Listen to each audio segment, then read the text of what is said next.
ಸಂಪೂರ್ಣ ಎಲ್ಲಾ ರಾಶಿಯ ದೈನಂದಿನ ಭವಿಷ್ಯಕ್ಕಾಗಿ ಉತ್ತಮ ಏಳಿಗೆಗಾಗಿ ಈಗಲೇ ವೈದ್ಯಕ ಭವಿಷ್ಯ ಯೂಟ್ಯೂಬ್ ಚಾನಲ್ ಅನ್ನು ನೋಡಿ. ಧನ್ಯವಾದಗಳು. ಜೀವನದಲ್ಲಿ ಸಂಪತ್ತು ವೃದ್ಧಿಗೆ ಲಕ್ಷ್ಮೀ ದೇವಿಯನ್ನು ಹೇಗೆ ಪ್ರಾರ್ಥಿಸಬೇಕು? ಇಂದಿನ ಕಾಲದಲ್ಲಿ ದುಡ್ಡೇ ದೊಡ್ಡಪ್ಪ, ದುಡ್ಡಿದ್ದರೆ ಮಾತ್ರ ಜೀವನ ಎನ್ನುವಂತಹ ಸ್ಥಿತಿ ನಿರ್ಮಾಣವಾಗಿದೆ. ಹಣ ಗಳಿಸಲು, ಸಂಪತ್ತನ್ನು ಕ್ರೋಢೀಕರಿಸಲು ಲಕ್ಷ್ಮಿಯ ಕೃಪಾಕಟಾಕ್ಷವಂತೂ ಬೇಕೇ ಬೇಕು. ಹಾಗಾದರೆ ಲಕ್ಷ್ಮಿಯನ್ನು ಒಲಿಸಿಕೊಳ್ಳಲು ಏನು ಮಾಡಬೇಕು ಎನ್ನುವುದರ ಕುರಿತು ಇಲ್ಲಿದೆ ಮಾಹಿತಿ. ಇಂದಿನ ಆಧುನಿಕ ಕಾಲದಲ್ಲಿ ನೆಮ್ಮದಿಯ ಜೀವನವನ್ನು ನಡೆಸಲು ಹಣ, ಆಸ್ತಿ, ಸಂಪತ್ತು ಎಲ್ಲವೂ ಇರಲೇಬೇಕು. ಸಂಪತ್ತಿನ ಗಳಿಕೆ ಜೀವನದ ಅವಿಭಾಜ್ಯ ಅಂಗವಾಗಿ ಬಿಟ್ಟಿದೆ. ಈ ಆಧುನಿಕ ಕಾಲದಲ್ಲಿ ಎಲ್ಲವೂ ದುಬಾರಿಯಾದುದರಿಂದ ಹಣ ಎಷ್ಟಿದ್ದರೂ ಸಾಲದು ಎನ್ನುವಂತಹ ಪರಿಸ್ಥಿತಿ ನಿರ್ಮಾಣವಾಗಿದೆ. ಸಂಪತ್ತು, ಆಸ್ತಿ ಹಾಗೂ ಐಶ್ವರ್ಯಗಳನ್ನು ಪಡೆಯಬೇಕಾದರೆ ಕುಬೇರ ಹಾಗೂ ಲಕ್ಷ್ಮೀ ದೇವತೆಯ ಕೃಪಾಕಟಾಕ್ಷ ನಮ್ಮ ಮೇಲಿರಬೇಕಾಗುತ್ತದೆ. ಆದರೆ ಈ ಇಬ್ಬರು ಅಧಿದೇವರ ಕೃಪಾಕಟಾಕ್ಷವನ್ನು ಪಡೆಯಬೇಕಾದರೆ ಕೆಲವೊಂದಿಷ್ಟು ನಿಯಮಗಳನ್ನು ಪಾಲಿಸಬೇಕಾಗುತ್ತದೆ. ಆರ್ಥಿಕ ಸಮಸ್ಯೆಗಳನ್ನು ನಿವಾರಿಸಿ ಅಷ್ಟೈಶ್ವರ್ಯ ಸಂಪಾದನೆಗೆ ದಿನನಿತ್ಯದ ಜೀವನದಲ್ಲಿ ಈ ಕೆಳಗಿನ ಸೂತ್ರಗಳನ್ನು ತಪ್ಪದೆ ಅಳವಡಿಸಿಕೊಳ್ಳಿ.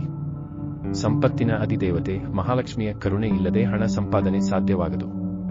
ಪ್ರತಿ ಶುಕ್ರವಾರ ಭಕ್ತಿಯಿಂದ ಲಕ್ಷ್ಮೀ ದೇವತೆಯ ಆರಾಧನೆ ಮಾಡಿ. ಮಹಾಲಕ್ಷ್ಮೀ ದೇವಿಯ ಫೋಟೋ ಅಥವಾ ಮೂರ್ತಿಯ ಎದುರು ಎಳ್ಳಿನ ಎಣ್ಣೆ ಹಾಗೂ ತುಪ್ಪದ ದೀಪಗಳನ್ನು ಉರಿಸಿ. ಲಕ್ಷ್ಮೀದೇವಿಗೆ ಅರಿಶಿನ ಹಾಗೂ ಕುಂಕುಮದ ಬೊಟ್ಟನ್ನು ಇಟ್ಟು ಹೂವುಗಳನ್ನು ಅರ್ಪಿಸಿ ಗಂಧದ ಕಡ್ಡಿ ಬೆಳಗಿ ಭಕ್ತಿಯಿಂದ ಬೇಡಿಕೊಳ್ಳಿ. ಹಾಲು ಹಾಗೂ ಬೆಲ್ಲದಿಂದ ತಯಾರಿಸಿದ ತಿಂಡಿಗೆ ನೈವೇದ್ಯವನ್ನು ದೇವತೆಗೆ ಸಮರ್ಪಿಸಿ. ನಿಮ್ಮ ಮನೆಯಲ್ಲಿ ಹಣದ ಲಾಕರ್ ಅಥವಾ ತಿಜೋರಿಯನ್ನು ಮನೆಯ ದಕ್ಷಿಣ ಅಥವಾ ನೈಋತ್ಯ ದಿಕ್ಕಿನ ಗೋಡೆಗೆ ಒರಗಿಸಿ ಇಡಿ. ಇವುಗಳ ಬಾಗಿಲು ಉತ್ತರಕ್ಕೆ ತೆರೆಯುವಂತೆ ಇರಲಿ. ಉತ್ತರ ದಿಕ್ಕು ಕುಬೇರನ ದಿಕ್ಕು ಆಗಿದ್ದು, ಈ ದಿಕ್ಕಿನಲ್ಲಿ ಕಪಾಟಿನ ಬಾಗಿಲು ತೆರೆಯುವುದರಿಂದ ಮತ್ತೆ ಮತ್ತೆ ಸಂಪತ್ತನ್ನು ತುಂಬಿಸುವನು. ಹೆಚ್ಚು ಸಂಪತ್ತು ಆಕರ್ಷಿಸಲು ಹಣದ ಲಾಕರ್ ಎದುರು ಕನ್ನಡಿಯನ್ನು ಇಡಿ. ಕನ್ನಡಿಯಲ್ಲಿ ಲಾಕರ್ ಪ್ರತಿಬಿಂಬ ಕಾಣುವಂತಿರಲಿ. ಯಾರಿಂದಲೂ ಯಾವುದೇ ಸೇವೆಯನ್ನು ಉಚಿತವಾಗಿ ಪಡೆಯಬೇಡಿ ಹಾಗೂ ನಿಮ್ಮ ಸೇವೆಗಳನ್ನು ಉಚಿತವಾಗಿ ನೀಡಬೇಡಿ. ಪ್ರತಿ ತಿಂಗಳು ನೀವು ದುಡಿದ ಹಣದಲ್ಲಿ ಒಂದಿಷ್ಟು ಭಾಗವನ್ನು ದಾನವಾಗಿ ನೀಡಿ.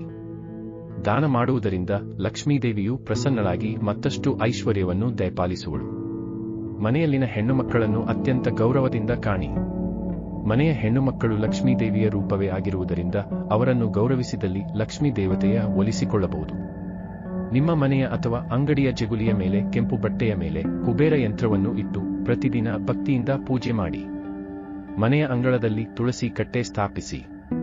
ಪ್ರತಿದಿನ ಸಂಜೆ ಮಣ್ಣಿನ ಹಣತೆಯಲ್ಲಿ ತುಪ್ಪದ ದೀಪ ಉರಿಸಿ ತುಳಸಿ ಕಟ್ಟೆಯ ಮುಂದೆ ಇಟ್ಟು ನಮಸ್ಕರಿಸಿ. ಹೀಗೆ ಮಾಡಿದಲ್ಲಿ ಲಕ್ಷ್ಮೀ ದೇವತೆಯು ಶಾಶ್ವತವಾಗಿ ನಿಮ್ಮ ಮನೆಯಲ್ಲಿ ವಾಸಿಸುತ್ತಾಳೆ. ಲಕ್ಷ್ಮೀದೇವಿಯ ಕೃಪಾಕಟಾಕ್ಷ ಪಡೆಯಲು ಬಿಳಿ ವಸ್ತುಗಳನ್ನು ದಾನ ಮಾಡಿ.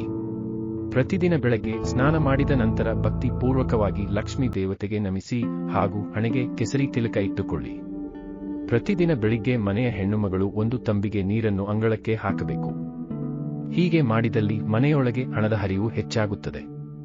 ತಿಂಗಳ ಯಾವುದಾದರೂ ಶುಕ್ರವಾರದ ದಿನ 3 ಬಾಲಕಿಯರಿಗೆ ಹಾಲಿನ ಖೀರು ಕುಡಿಸಿ ಹಾಗೂ ಅವರಿಗೆ ಹಳದಿ ಬಟ್ಟೆಯನ್ನು ಮತ್ತು ಹಣವನ್ನು ಕಾಣಿಕೆಯಾಗಿ ನೀಡಿ.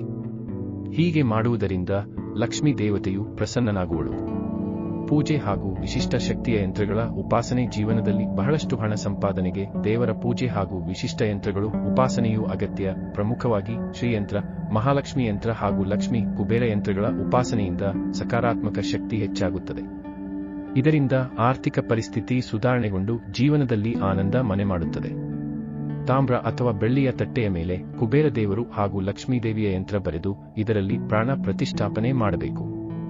ಈ ಯಂತ್ರಗಳನ್ನು ಮನೆಯ ಉತ್ತರ ದಿಕ್ಕಿನಲ್ಲಿ ಇಟ್ಟು ಉಪಾಸನೆ ಮಾಡಬೇಕು. ಇವುಗಳು ಮಾತ್ರವಲ್ಲದೆ ಈ ಕೆಳಗಿನ ಯಂತ್ರಗಳು ಸಹ ಐಶ್ವರ್ಯ ವೃದ್ಧಿಗೆ ಕಾರಣವಾಗುತ್ತವೆ. ನವಗ್ರಹ ಯಂತ್ರಗಳು. ನವಗ್ರಹ ಯಂತ್ರವು ರವಿ, ಚಂದ್ರ, ಮಂಗಳ, ಬುಧ, ಗುರು, ಶನಿ, ರಾಹು ಮತ್ತು ಕೇತು ಹೀಗೆ 9 ಗ್ರಹಗಳನ್ನು ಪ್ರತಿನಿಧಿಸುತ್ತದೆ. ನವಗ್ರಹ ಯಂತ್ರದ ಆರಾಧನೆಯಿಂದ ಗ್ರಹಗಳ ಕೆಟ್ಟ ದೃಷ್ಟಿ ನಿವಾರಣೆಯಾಗಿ ಒಳ್ಳೆಯ ದೃಷ್ಟಿಯ ಪರಿಣಾಮ ಬೀರಲು ಆರಂಭವಾಗುತ್ತದೆ. ಹೀಗೆ ಮನೆಯಲ್ಲಿ ಐಶ್ವರ್ಯ ತುಂಬಿ ಸುಖ ಸಂತೋಷಗಳು ಹೆಚ್ಚಾಗುತ್ತವೆ. ಮಹಾಲಕ್ಷ್ಮಿ ಯಂತ್ರ. ಐಶ್ವರ್ಯದ ಅಧಿದೇವತೆ ಮಹಾಲಕ್ಷ್ಮಿಯನ್ನು ಒಲಿಸಿಕೊಳ್ಳಲು ಈ ಯಂತ್ರ ಸಹಾಯ ಮಾಡುತ್ತದೆ. ಮಹಾಲಕ್ಷ್ಮಿ ಯಂತ್ರದ ಉಪಾಸನೆಯಿಂದ ಮನೆಯಲ್ಲಿ ಕೆಟ್ಟ ದೃಷ್ಟಿಗಳು ದೂರವಾಗಿ ಸಕಾರಾತ್ಮಕ ಪರಿಣಾಮಗಳು ಉಂಟಾಗುತ್ತವೆ. ಶ್ರೀ ಕುಬೇರ ಯಂತ್ರ. ಕುಬೇರನ ಆಶೀರ್ವಾದ ದೊರಕಿದಲ್ಲಿ ಹಣದ ಸುರಿಮಳೆಯೇ ಆರಂಭವಾಗುತ್ತದೆ. ಕುಬೇರ ಯಂತ್ರದ ಉಪಾಸನೆ ಮಾಡುವುದರಿಂದ ಹಣ ಹರಿದು ಬರಲು ಇರುವ ಅಡಚಣೆಗಳು ದೂರವಾಗುತ್ತವೆ. ಶ್ರೀಯಂತ್ರದ ಪೂಜೆ ಮಾಡುವುದರಿಂದ ಜೀವನದಲ್ಲಿ ಸಂಪತ್ತು ವೃದ್ಧಿಯಾಗಿ ಸಂತೋಷ ಹಾಗೂ ನೆಮ್ಮದಿ ಮೂಡುತ್ತವೆ. ಇದನ್ನು ಆರಾಧಿಸುವುದರಿಂದ ಆರ್ಥಿಕ ಸಬಲತೆ, ವೈವಾಹಿಕ ಜೀವನದಲ್ಲಿ ನೆಮ್ಮದಿ ಸಿಗುತ್ತವೆ. ಸಂಪತ್ತು ವೃದ್ಧಿಗೆ ಮಂತ್ರೋಚ್ಚಾರಣೆ. ಕೆಲ ವಿಶೇಷವಾದ ಶಕ್ತಿಯುತ ಮಂತ್ರಗಳ ಉಚ್ಚಾರಣೆಯಿಂದ ಜೀವನದಲ್ಲಿ ಸಂಪತ್ತು, ಆನಂದ, ಶಾಂತಿ ಹಾಗೂ ನೆಮ್ಮದಿಗಳು ಹೆಚ್ಚಾಗುವಂತೆ ಮಾಡಬಹುದು. ಈ ಕೆಳಗಿನ ಮಂತ್ರಗಳನ್ನು ಸ್ಫುಟವಾಗಿ ಉಚ್ಚಾರಣೆ ಮಾಡಿ. ಲಕ್ಷ್ಮೀನಾರಾಯಣ ಮಂತ್ರ. ಸಂಪತ್ತಿನ ಅಧಿದೇವತೆ ಲಕ್ಷ್ಮಿ ಹಾಗೂ ಅದನ್ನೆಲ್ಲ ಕಾಪಾಡುವ ನಾರಾಯಣ ಅಥವಾ ವಿಷ್ಣು ದೇವರು ಆಗಿದ್ದಾನೆ. ಹೀಗಾಗಿ ಇವರಿಬ್ಬರೂ ಒಟ್ಟಾಗಿ ಸಂಪತ್ತು ಹಾಗೂ ನೆಮ್ಮದಿಯ ಅಧಿದೇವರಾಗಿದ್ದಾರೆ. ಇವರನ್ನು ಒಲಿಸಿಕೊಳ್ಳಲು ಶ್ರೀ ಲಕ್ಷ್ಮೀನಾರಾಯಣಾಯ ನಮಃ ಎಂಬ ಮಂತ್ರವನ್ನು ಜಪಿಸಿ. ವಿಷ್ಣು ಮಂತ್ರ. ವಿಷ್ಣು ಈ ಜಗತ್ತಿನ ಪರಿಪಾಲಕನಾಗಿರುವನು.